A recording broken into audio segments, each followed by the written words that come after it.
नमस्कार दोस्तों, आपका स्वागत है आपके अपने चैनल स्टॉक्स एजुकेशन है। दोस्तों इस चैनल में मैं आपके लिए स्टॉक मार्केट से डेली अपडेट्स लाता हूं, so please subscribe this channel.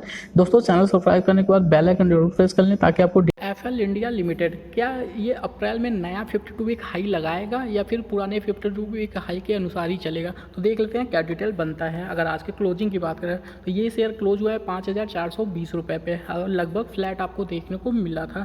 अगर 52 वीक हाई और लो की बात कर लेते हैं तो आप देखेंगे 1219 रुपये 45 पैसे, जो कि 15 अप्रैल 2020 को इसने बनाया था 52 वीक लो। अगर 52 वीक हाई की बात करते हैं तो आप देखेंगे 6,285 रुपये 65 पैसे, जो कि 5 अप्रैल 2021 को इसने 52 वीक हाई बनाया था, यानी कि मार्च में बनाया था। अप्रैल का भी इनका कोई 52 वीक हाई नहीं बनाया है, तो क्या इस बार बनाएगा कि नहीं बनाएगा उसकी बात कर लेते हैं। उससे पहले अगर डिलीवरी का डेटा देखेंगे तो 48.22% की डिलीवरी उठाई गई है। क्वांटिटी की बात कर लेते हैं तो 8,330 की क्वांटिटी जो कि उठाई गई है। तो देख लेते हैं और डिटेल क्या बनता है, थोड़ा नज़र इनके फंडामेंटल पे डाल लेते हैं ताकि हमें ये क्लियर हो सके कि इस शेयर को लॉन्ग टर्म के लिए होल्ड किया जा सकता है 5 साल 10 साल 20 साल के लिए। तो देख लेते हैं क्या डिटेल बनता है। अगर मार्केट कैप की बात करें तो 13,769 करोड़ का इनका मार्केट कैप है। अगर डिविडेंड की बात करें तो कंपनी ने डिविडेंड नहीं पेड किया है। फेस वैल्यू की बात करते हैं तो 10 रुपये का फेस वैल्यू है।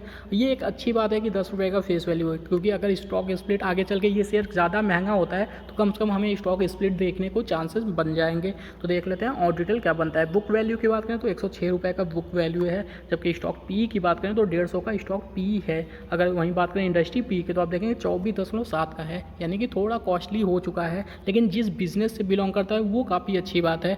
तो देख लेते हैं और डिटेल क्या बनता है। दोस्तों अगर डेप्ट की बात करें तो 101 करोड़ रुपए का इनके ऊपर डेप्ट है। अगर वहीं बात करें कैश की तो 42 करोड़ रुपए कंपनी के पास कैश भी पड़ा हुआ है। इसका मतलब ऑलमोस्ट डेप्ट फ्री कह सकते हैं इस कंपनी को भी। तो देख लेते हैं क्या डिटेल बनता है। अगर स्टॉक प्राइस CAGR की हम बात कर लेते हैं तो आप देखेंगे स्टॉक प्राइस CAGR 1 साल का अवेलेबल है। उससे पुरानी लिस्टेड कंपनी नहीं है, इसलिए बहुत ज़्यादा डेटा अवेलेबल नहीं है। 1 साल में 322% का डिटेल काफ़ी अच्छा है।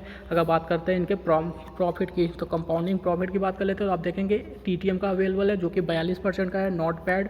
अगर बात कर लेते हैं कि सेल कंपाउंडिंग ग्रुप की तो आप देखेंगे इसमें भी TTM अवेलेबल है जो कि 45% का है। तो दोस्तों ओवरऑल जो डेटा अवेलेबल है जाएगी, जितना डेटा अवेलेबल है उसके अकॉर्डिंग तो कंपनी काफ़ी अच्छी लग रही है और फ्यूचर में भी काफ़ी अच्छा इनका बिजनेस चलेगा। तो देख लेते हैं और डिटेल क्या बनता है। इनके शेयर होल्डिंग पैटर्न पर नज़र डाल के देख लेते हैं क्या डिटेल बनता है। अगर बात करें मार्च 2021 में तो आप देखेंगे 62.60% की होल्डिंग जो कि प्रमोटर्स के पास है। इससे पहले अगर दिसंबर के क्वार्टर की बात करें तो आप देखेंगे 63.80% की होल्डिंग जो कि प्रमोटर्स के पास हुआ करता था। देख लेते हैं FIIs क्या कर रहे हैं तो आप देखेंगे FIIs भी लगातार इसमें अच्छी खासी माल उठा रहे हैं। 17.28% जो कि FIIs के पास है और जो कि दिसंबर क्वार्टर में 14.85% का होल्डिंग हुआ करता था। अगर DIIs की बात करें तो आप देखेंगे DIIs अपना माल बेचते हुए यानी प्रॉफिट बुकिंग करते हुए दिखे हैं, जो कि उनका दिसंबर 2020 में 8.49 का हुआ करता था और इस टाइम में 6.93 का। अगर वहीं बात करें पब्लिक की तो पब्लिक भी थोड़ा सा अपनी होल्डिंग बढ़ाई है, जो कि 12.86 का हुआ करता था, इस टाइम हो चुका है 13.19 का। दोस्तों ये वो स्टॉक्स हैं जिसमें FII सबसे ज़्यादा इंटरेस्टेड है। वो ऐसा क्यों है? ऐसे बिजनेस में FII सबसे ज़्यादा इन्वेस्टेड होते हैं। ऐसा क्यों? क्योंकि आपने देखा कि वो अपनी होल्डिंग भी लगातार बढ़ाते रहे। हर क्वार्टर में आपको उनकी होल्डिंग बढ़ती हुई ही दिखेगी। तो इसका मतलब है कहीं ना कहीं उन्हें भी ऐसे बिजनेस बहुत पसंद आते हैं जो ऑनलाइन बेस पे होते हैं। तो देख लेते हैं और डिटेल क्या बनता है इस कंपनी का। अगर वहीं रिटर्न की बात करें तो आप देखेंगे 1 साल में 342.85% का रिटर्न देखने को मिलेगा, जबकि 1 महीने में यह शेयर 8% से ज़्यादा करेक्ट भी हो चुका है। एक प्लस पॉइंट हो सकता है कि हाँ 1 महीने में आपको 8% का करेक्शन देखने को मिला। तो क्या फ्यूचर में भी करेक्शन कंटिन्यू होगा? तो मेरे ख्याल से हाँ, थोड़ा बहुत कम से कम 10 से 15% का करेक्शन आपको देखने को मिल जाएगा। ऐसा मैं क्यों कह रहा हूँ? अगर ऐसा है तो फिर हमें खरीदारी करनी चाहिए कि नहीं खरीदारी करनी चाहिए? क्योंकि अगर 15% 10% का भी करेक्शन आता है तो इसका मतलब है कहीं ना कहीं तो ये शेयर और सस्ते में मिलने वाला है। तो अभी हम खरीदारी क्यों करें? तो दोस्तों अगर आप भी सोचेंगे तो आप भी समझ पाएंगे कि ऐसा मैं क्यों कह रहा हूँ। आपने देखा कोविड के केसेस लगातार पर डे जिस हिसाब से बढ़ रहे हैं वो बहुत चिंताजनक है, और कहीं ना कहीं उसके अकॉर्डिंग जो मार्केट है वो उसके अपोजिट ही जा रहा है। पिछली बार क्या हुआ था, जब कोविड के केसेस बढ़ रहे थे तो मार्केट नीचे जा रहा था।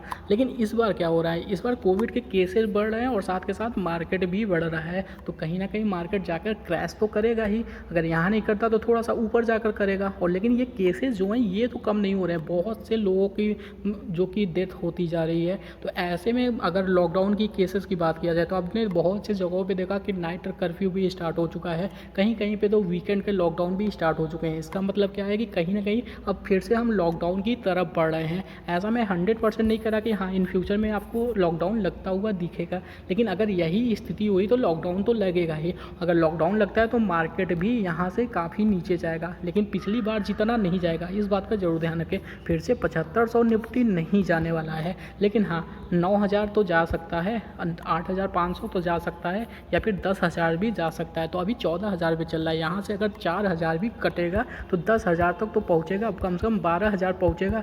अगर 12,000 भी जाता है, अगर निफ्टी क्रैश होता है तो 12,000 तक तो फिक्स है कि जाना ही जाना है। अगर 12,000 जाता है तो फिर ये शेयर्स भी आपको और ज़्यादा सस्ते में मिलेंगे। और मैंने 10 से 15% जो बोला वो तो बहुत कम है, मेरे ख्याल से 20 से 25% भी ये शेयर और ज़्यादा नीचे आपको देखने को मिल जाएंगे। तब एक बहुत ही अच्छी अपॉर्चुनिटी मिल जाएगी आपको बाइंग की। तो दोस्तों अगर आपको ख़रीदारी करना है तो मेरे ख्याल से कम आपको 1 से 1.5 महीना और रुक जाना चाहिए, क्योंकि दोस्तों यही शेयर आपको फिर काफ़ी सस्ते में मिलते हुए दिख जाएंगे। तो चलिए दोस्तों आज के लिए इतना ही। वीडियो को लाइक करें, शेयर करें, सब्सक्राइब करें। Thank you for watching this video.